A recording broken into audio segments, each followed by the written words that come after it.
We live in a world where it feels like every single moment is being recorded, curated, and posted online. But have you ever stopped to think about the people who just aren't? The ones who stay almost completely offline? Well, today we're going to get into the fascinating psychology behind why some people choose to share absolutely nothing at all. I bet we all know someone like this, right?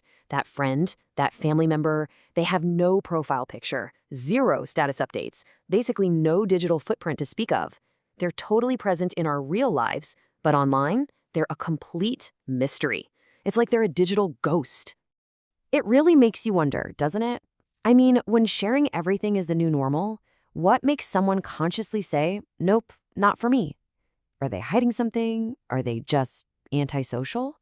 Or, and this is what we're getting into, is there something much deeper, maybe even more powerful going on here? Let's be honest, our first assumptions about these folks are usually a little negative. We might think they're secretive, maybe suspicious, or just completely out of touch. But what if we've been looking at this all wrong? What if their reason for staying quiet isn't about hiding, but about something else entirely? And this right here, this is the crucial difference. It's all about secrecy versus privacy. See, secrecy is defensive. It feels like you have something to hide, maybe out of fear. But privacy? That's proactive. It's about protecting something you really value, like your inner peace, your personal space, your own story. One is an act of hiding. The other is a powerful act of valuing yourself. So this brings us to an actual psychological concept. This whole tendency to protect rather than hide, well, it's not some kind of personality flaw. It's a recognized trait, and it's called having a high privacy orientation. So what on earth does that mean? Basically, it means these individuals have a really strong, conscious preference for managing their own information. They value their boundaries, and they make an active choice to keep their lives, well, their own. It's not about being afraid of what people will think. It's about being in complete control of their own narrative. Okay, but where does this orientation even come from? It doesn't just pop up out of nowhere. Psychologically speaking, it's actually built on two incredibly strong internal pillars. These are the foundations that let someone feel totally comfortable and secure without needing constant applause from the digital world. And here's how it all connects. It's pretty amazing.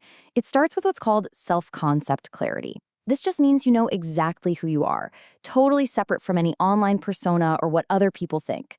This clarity then directly fuels a secure self-esteem, where your sense of worth isn't tied to likes, comments, or shares. It comes from inside. You don't need the world to tell you who you are, because you already know. Just let that sink in for a second. In our modern world, this attention economy, we're constantly told that we have to be seen to be valued. But choosing not to constantly seek that attention, wow, that's not a weakness. It's a profound sign of psychological strength and real inner security. All right, so when we put all these pieces of the puzzle together, the shift from secrecy to privacy, this idea of a high privacy orientation, and that rock-solid foundation of self-clarity and secure self-esteem, we get a completely new and powerful perspective. And here's the big takeaway. The person who posts absolutely nothing online isn't necessarily being weird or secretive. They might just be so genuinely confident and secure in who they are that they just don't need an audience to prove their experiences, their happiness, or even their existence are real. Their confidence is built from the inside out. And that kind of leaves us with a big question to reflect on. Look, this isn't about judging people who share a lot or people who share nothing. It's about turning the question back on ourselves. What's driving our own behavior? So take a moment to think about your own online presence. What does it really say about your inner confidence? About your need for that outside validation? It's a fascinating thing to think about.